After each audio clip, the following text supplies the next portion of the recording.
এবারে জন্মদিনে বড়ি বেগমকে চমকে দেওয়ার একটা উপায় বার করেছি। উজির, বলো তো দেখি কি উপায়? নবাবের সাজিশের হদিশ পাওয়া আমার বুদ্ধিতে নামুমকিন। বেশক বহুত বড়িয়া কোনো মতলব আছে। এবারে বেগমের জন্মদিনে বিরাট একটা উৎসব করব। সারা দেশ থেকে মহান মহান অতিথিদের নিয়ে আসা হবে। দুনিয়ার সেরা সেরা খাবার, সেরা সেরা গাইয়ে, সেরা সেরা বাজিয়ে, সেরা সেরা নাচিয়ে রাতকে দিন করে দেবে এমন রোশনাই। রেস্টো নাই। কি বললে? বহুত বড়িয়া আপনার সোচ, লেকিন মাফ করবেন হুজুর, রাজকোষের অবস্থা খুবই খারাপ। উৎসব করার মতো তো রেস্টো নাই জাহাপানা। কোনো কথা শুনতে চাই না। আমি হলাম গিয়ে বাংলার নবাব। আমি আনন্দ হই হুল্লোড় করবো না তো কে আর করবে? একদম ঠিক জাহাপানা, কিন্তু কর বসিয়ে টাকা তোলো। সব কিছুতেই কর বসানো আছে জাহাপানা। হাসি কান্না ছাড়া আর কোনো কিছুতেই কর বসানো যে বাকি নেই। তার ওপরেই কর বসাও। হাসি কান্নার ওপর কর? না, শীতকাল আসছে, বসাও বসাও কর হাঁচির ওপর। হ্যাঁ, হাতির ওপর কর? বসাও। ওরকম মুখ করে আছো কেন? যদি না পারো তো বলে দাও, আমি অন্য উজির নিয়োগ করব। আমি আজই ঘোষণা করে দিচ্ছি, এবার থেকে হাতির ওপর কর দিতে হবে। হ্যাঁ, তো জানাব, এতে প্রজারা যদি ক্ষুব্ধ হয়? আরে বাবা, প্রজাদের কাজই তো মাঝে মাঝে ক্ষুব্ধ হওয়া। তা ঠিক হুজুর। আমাকে কদর করে এমন কিছু সন্ডা আছে, তাদেরকে কাজে লাগাতে হবে। বহুত খুব জাহাপানা। তাহলে হাঁচি গোনার লোকের ব্যবস্থা করে নি। ওই সন্ডারাই হাঁচি গুনবে। ওদের স্বেচ্ছাসেবক হিসেবে নিয়োগ করো। বহুত খুব জাহাপানা। সব জায়গায় লোক পাঠাতে শুরু করো। তবে কৃষ্ণনগরে বেছে বেছে লোক পাঠাবে। আর মনে রেখো, ওখানে গোপাল আছে।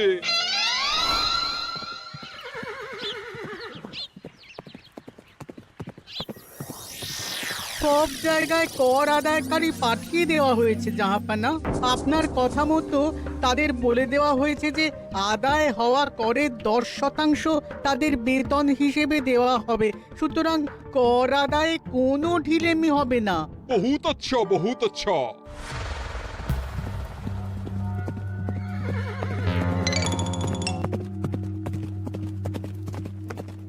হ্যাঁ, তুমি ঠিক পড়েছো তো মন্ত্রী? হাঁচির উপরে কর? বলেন তো, আর একবার পড়ছি মহারাজ। আসলে এটা নবাবই মশকরা। আমাদের নবাব যে খুবই রসিক মানুষ তা তো আমরা দেখেছি। বারবার কৃষ্ণনগরের সঙ্গে রসিকতা করতে গিয়ে হাঁড়ি ফেটে রস একেবারে মাখামাখি হয়েছে, আর সারা গায়ে পিঁপড়ে ধরেছে। মশকরা নয়, একদম সত্যি কথা। হাঁচির উপরে কর বসানো হয়েছে, আর আমরা হলাম নবাবের খাস হাঁচি গোনার দল। আমরা এই কৃষ্ণনগরে থিতু হয়ে বসলাম বটে। এবারে হাঁচি গুনবো আর মোহর আদায় করব। গোপাল, তুমি কি বলো? সর্দার, তোমাদের এখানে আসা একেবারেই লোকসান হয়েছে। কেন মশাই? আচ্ছা, আপনি গোপাল? না না, আপনার কোনো কথাই শুনবো না। আমাদের বই বই করে বলে দেওয়া হয়েছে, গোপাল হইতে সাবধান। সর্দার, আমি তোমাকে সাবধান হতেই বলছিলাম। হাঁচি ধরতে গেলে তোমাদের খুব সতর্ক থাকতে হবে, কারণ এই কৃষ্ণনগরের বাসিন্দাদের শরীর স্বাস্থ্য এত ভালো যে এখানে কেউ হাঁচে না, কাশে না, ঢেকুর তোলে না, ইয়ে করে না। বলেন কি মশাই? এটা তো নবাবকে জানাতে হচ্ছে। যাও যাও, এক্ষুনি মুর্শিদাবাদে ফিরে গিয়ে নবাবকে জানাও। ওরে, কেউ এদের যাওয়ার ব্যবস্থা করে দে। ওই তো হেঁচেছে। হাঁচি এক, পুরো এক মোহর। হাঁচি দুই, দুই মোহর। আরে, এটা তো হাঁচির বাচ্চা, এটা তো ধরলে চলবে না। কেন? হাঁচি হলেই তো হলো। কি করব সর্দার? লিখবো? দেখ, একবার গুনে যখন ফেলেছি পুরো ছাড়তে পারবো না। আধমোহর লেখ। এটা কাশি, কাশিতে কোনো করের কথা নেই। ওরে লেখ লেখ লেখ লেখ লেখ। হাঁচি তিন, পুরো এক মোহর। হাঁচি চার,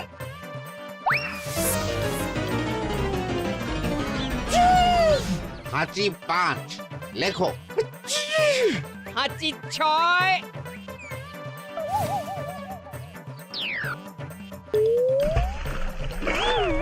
যা, যা কি রে, শুনেছিলাম কৃষ্ণনগরের মন্ত্রীটা মাথা মোটা, প্রমাণ হয়ে গেল। জল থেকে উঠবে যখন ঠান্ডা লেগে হাঁচি তো আরো বাড়বে। জলে বুড়বুড়ি উঠছে, বেটা জলের তলায় তলায় হাঁটছে। হাঁচি 7। এখনো তো ফিরলো না, বেলা গড়িয়ে দুপুর হয়ে গেল। ভাববেন না রাজামশাই, আমরা যারা যারা এখানে এসেছি সবাই ধড়িবাজ লোক। মন্ত্রীর হাঁচি নিংড়ে নিয়ে ফিরবে। ছি ছি ছি ছি ছি ছি ছি ছি ছি। কি হলো গোপাল? আমরা কৃষ্ণনগরের প্রবাদ প্রতিম আতিথেয়তার অসম্মান করেছি মহারাজ। কেন, কিভাবে, কখন? এখন মহারাজ, এখন এনারা সেই সুদূর মুর্শিদাবাদ থেকে এসেছেন, আর আমরা এতক্ষণ শুধু অন্য কথাই বলে চলেছি, এনাদের আপ্যায়নের ব্যবস্থা করিনি। তাই তো। মহারাজ, আপনি ব্যস্ত হবেন না। এই কে আছো? শোনো, এদের রাজ অতিথিশালাতে থাকার বিশেষ ব্যবস্থা করো। এদের খাবার যাবে মহারাজের পাকশাল থেকে। এদের সব সুবিধে অসুবিধে দেখার জন্য দাস দাসী নিযুক্ত থাকবে। চলো হে চলো। আরে দাঁড়াও সর্দার, হ্যাঁ বলুন। তোমাদের তো আবার গোপালের কথা শোনা বারণ। আমার ব্যবস্থায় বোধহয় তোমরা থাকবে না। বাদ দিন তো, আসলে ভয় ছিল আপনার বুদ্ধিকে, আর ভয় নেই। কেমন আগু পিছু বিচার না করেই বলে ফেললেন এখানে কেউ হাঁচে না। বুঝে গেছি, আসলে গোপাল হলো গল্প। চলো হে চলো, ও বড্ড খিদে পেয়েছে। প্রহরী, এই সর্দারের দলের বাকি লোকগুলো এলে এদেরকেও অতিথিশালায় নিয়ে যেও। হ্যাঁ, আচ্ছা। এ কি গোপাল, এই রক্তচোষাগুলোর জন্য তুমি রাজনিবাস আর রাজভোগের ব্যবস্থা করে দিলে? গোপাল কার পক্ষে মহারাজ? এতক্ষণ গোপালের সব কাজ তো কৃষ্ণনগরের বিপক্ষে গেল। বটেই তো, আমি মনে মনে গণনা করে দেখলাম গোপালের শুল যোগ শুরু হয়েছে। আগামী 1 যুগ ধরে গোপাল যেখানে থাকবে সেখানে রাহুর প্রকোপে দুঃখ দারিদ্র মহামারী একসঙ্গে এসে ধরা পড়বে। মহারাজ, গোপাল কখনো কৃষ্ণনগরের খারাপ ভাবেনি। সে যখন ওই রক্তচোষাদের রাজভোগে রাখার ব্যবস্থা করেছে, তখন বুঝতে হবে এর মধ্যে একটা ঘোরতর পেঁচ আছে। গোপালই তাহলে বলুক, কি পেঁচ? মহারাজ, মানুষ বিলাসের সুযোগ পেলে কাজ ভুলে বিলাসেই ডুবে থাকে। কত সম্রাট মহাসম্রাট বিলাসিতায় ডুবে কত সাম্রাজ্য মহাসাম্রাজ্য ভেঙে টুকরো করেছে। এরা তো নবাবের পাঠানো কিছু মূর্খ বালক মাত্র মহারাজ। এদের রাজভোগে ডুবিয়ে দিলে হাঁচির কথা কি এদের মনে থাকবে?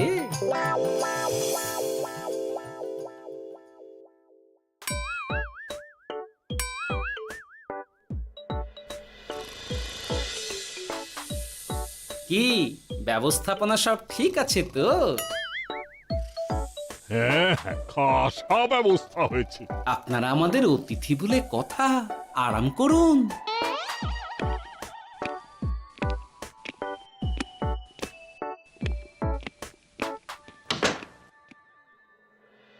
বিজ্ঞানী, তোমার এই দুমুখ আয়না আবিষ্কার তোমার জীবনের সেরা কাজ। একদিক দিয়ে আয়না, অন্য দিক দিয়ে কাঁচ। কেউ জানতেই পারবে না যে তার উপর নজর রাখা হচ্ছে। অনবদ্য অনবদ্য। মহারাজের জয় হোক। কিন্তু মহারাজ, এই কৃতিত্বের মূল ভাগীদার আমাদের মন্ত্রী। তাই নাকি? হ্যাঁ মহারাজ, মন্ত্রীর দুমুখ কাজকর্ম দেখেই দুমুখ আয়নার কথা আমার মাথায় আসে। মুখ সামলে কথা বলো বিজ্ঞানী। ওরা শুনতে পাচ্ছে। যা চেঁচালেন 20 ইঞ্চির দেওয়াল ভেদ করে ওদিকে চলে যাবে কথা। এই কে যেন কাকে মুখ সামলে কথা বলতে বললো? ওই ওই বাইরে কেউ বলেছে। এই তোমরা সবাই শোনো, অতিথিদের যেন আদর যত্নের ত্রুটি না হয়।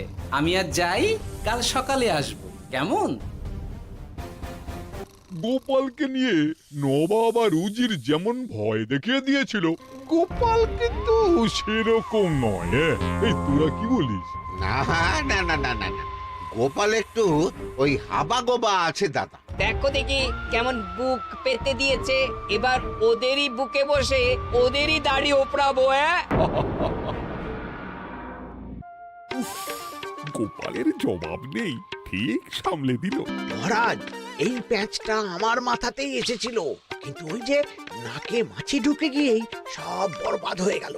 মহারাজ, এই পরিকল্পনা যদি মন্ত্রীর মাথাতে আগে এসে থাকে, তাহলে এদের মন্ত্রী আমার চেয়ে ভালো করে সামলাতে পারবেন মহারাজ।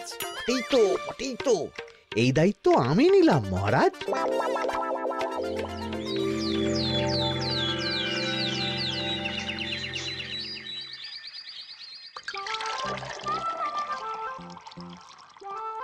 আহা, সকালে ঘুম থেকে উঠে এই রকম বেলের পানা যেন স্বর্গের অমৃত।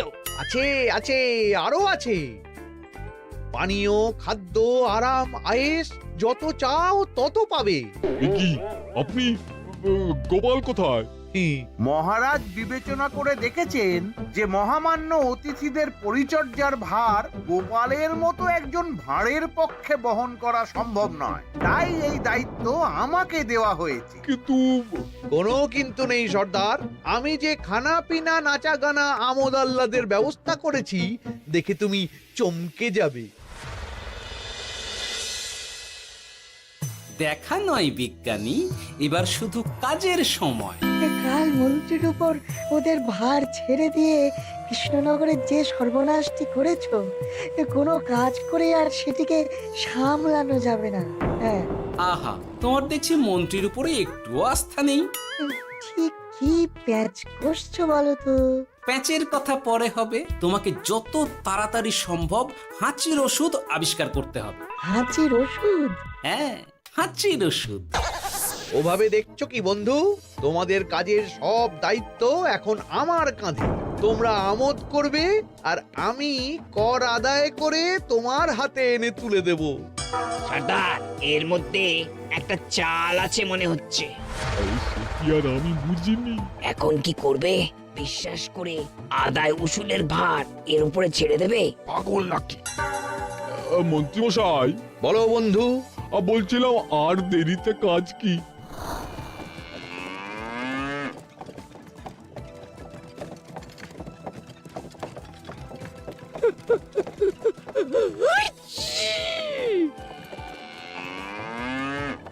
মন্ত্রী, লেখো হাঁচি এক। ওহে, তোমার নাম কি? মন্ত্রেশ্বর হুজুরি আগে। লিখুন মন্ত্রী মশাই, নাম লিখুন। ওহে মন্তেশ্বর, হাঁচি কর, এক মোহর ছাড়ো দেখিনি। হাঁচি দুই। আরে যাও, দৌড়ে গিয়ে দু মোহর আদায় করে আনো। ওরে, তোরা সব কৃষ্ণনগরের কোণে কোণে ছড়িয়ে পড় দেখি, একটা হাঁচিও যেন বাদ না পড়ে। হ্যাঁ,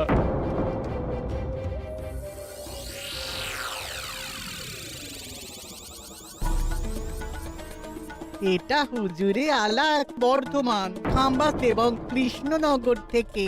চমৎকার চমৎকার। তাহলে গোপাল কিছু করতে পারেনি, আমাদের যুব শক্তি কৃষ্ণনগরকে পুরো নিংড়ে নিয়ে আসছে।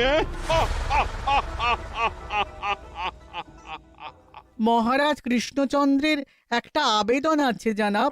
এই হাঁচি করের 30% যদি ওই রাজ্যকে দেওয়া যায়, তাহলে আদায় উসুল আরো ভালো হবে। ওরা বলেছে যে আপনি যদি 30% দেন, তাহলে কর আদায় একেবারে জান লড়িয়ে দেবে। মঞ্জুর মঞ্জুর। আর একটা আর্জি আছে হুজুর, কৃষ্ণচন্দ্র কদিন বাদে নবাবকে কৃষ্ণনগরে আমন্ত্রণ জানিয়েছে। কেন? কৃষ্ণনগরের নবাব এবং তার উন্নয়ন উপলক্ষে এক মহোৎসব হবে। সেই সঙ্গে শহরে থাকা ইংরেজদের কাছেও নবাবের সৈন্য বলের এবং নবাব ও কৃষ্ণনগরের মধ্যে পারস্পরিক ভ্রাতৃত্বের সম্পর্কের বার্তাও পৌঁছে দেয়া যাবে। নবাবের অধীনস্থ রাজারা নবাবের শত্রু, এই রকম একটা ধারণা থেকে ইংরেজরা ইদানিং বেপরোয়া হয়ে উঠেছে, তাতে লাগাম উঠবে। বহুত খুব মঞ্জুর মঞ্জুর মঞ্জুর।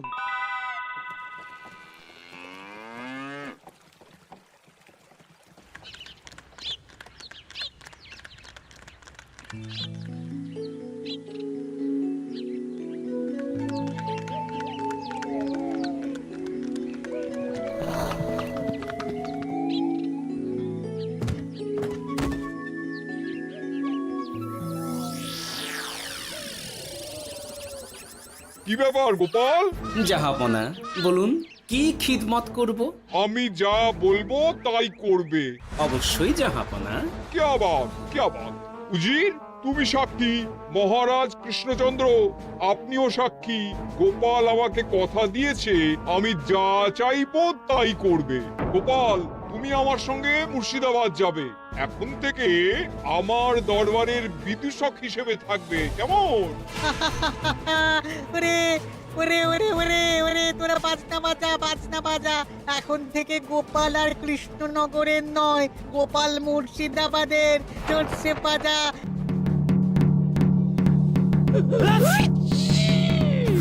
কি হলো? হুজুর, মনে হচ্ছে আপনার সৈন্যদল হাঁটছে। হ্যাঁ?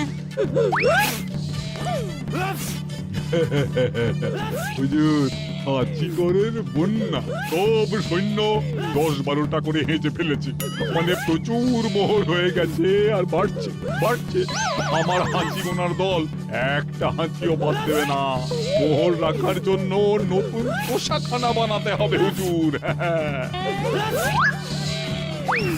সর্দার, আমাদের হাঁচিগুলো কি খুলবো?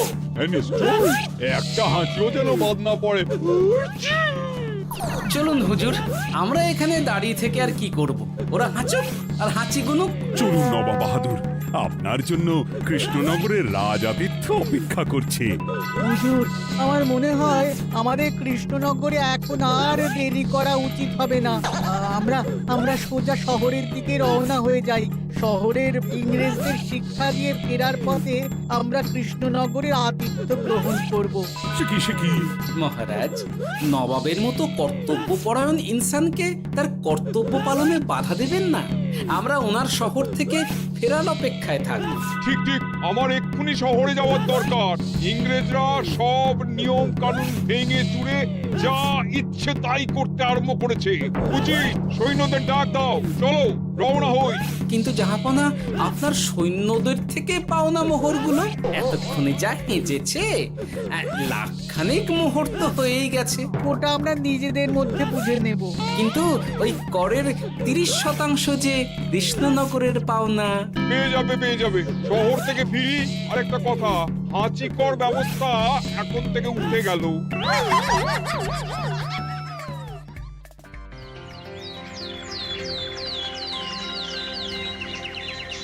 মহারাজ, কিভাবে গোপাল ভাঁড় মহাশয় নবাবের উন্মাদের মতো জারি করা ওই হাঁচিকর থেকে আমাদের সকলকে রক্ষা করেছেন তা আমরা সকলেই জানি। খাম্বাজের তরফ থেকে তাই গোপালকে সামান্য উপহার।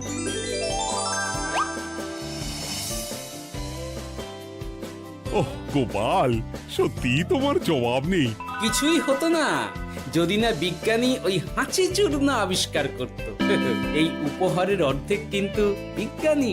সবই তো বুঝলাম, নবাবকে সৈন্য সহ নিমন্ত্রণ থেকে সৈন্যদলকে হাঁচি চূর্ণ মাখানো চাঁদোয়ার তলায় ঢোকানো পর্যন্ত। কিন্তু চাঁদোয়া থেকে হাঁচি চূর্ণ ঝরে পড়লো কি করে, সেটাই তো বুঝলাম না।